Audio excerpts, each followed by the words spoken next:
Miami, where Jerry Cahill, the president and CEO of Carnival Cruise Lines, is about to talk to the press. As well as Terry Thornton, who manages our relationships with all of our ports worldwide.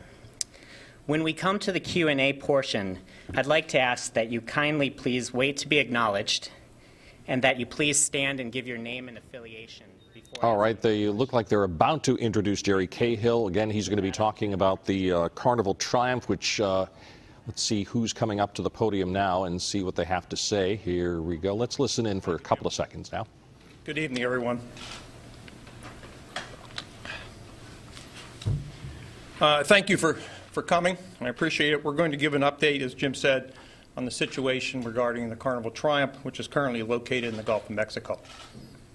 First, I think it's very important that I apologize to our guests and to their families that have been affected by this very difficult situation.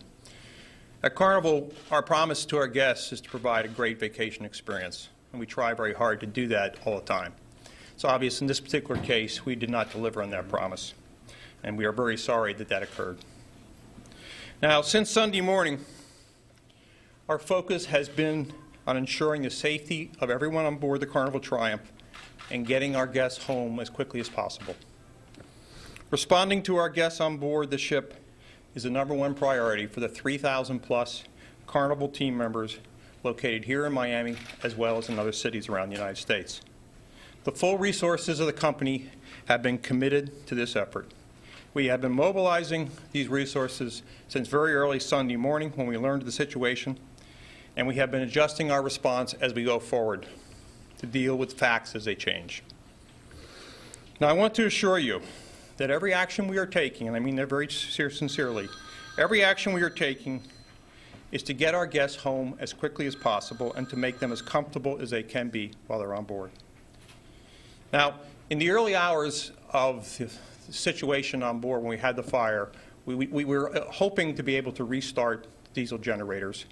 But we went right ahead at that point in time and contracted for 2 tugs, one from Mobile, Alabama, and the other from Progreso, Mexico, in the case that we were unable to restart. That enabled us to deploy the tugs very quickly once we found we needed their assistance.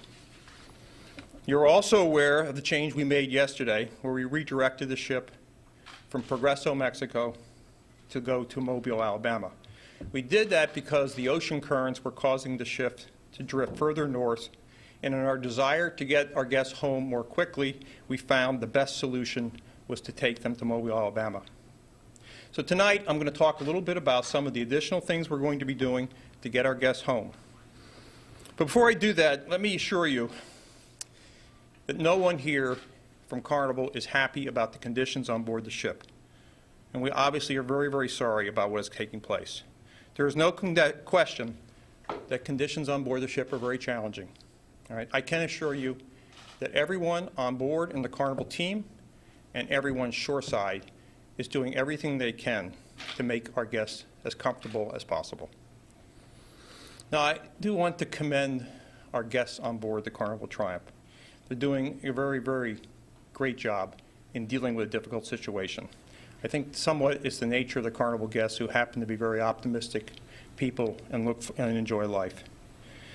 I also want to thank the families of our guests on board for their patience in dealing with this.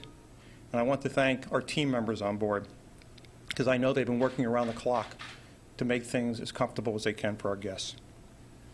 Now, let me see if I can give you a little bit of an update where we stand with the logistics to get everybody home. I do want to reiterate, every decision we've made since Sunday morning is to ensure the safety of our guests and to get them home as quickly as possible. So far, we have finalized arrangements for more than 20 charter flights to fly our guests to Houston on Friday.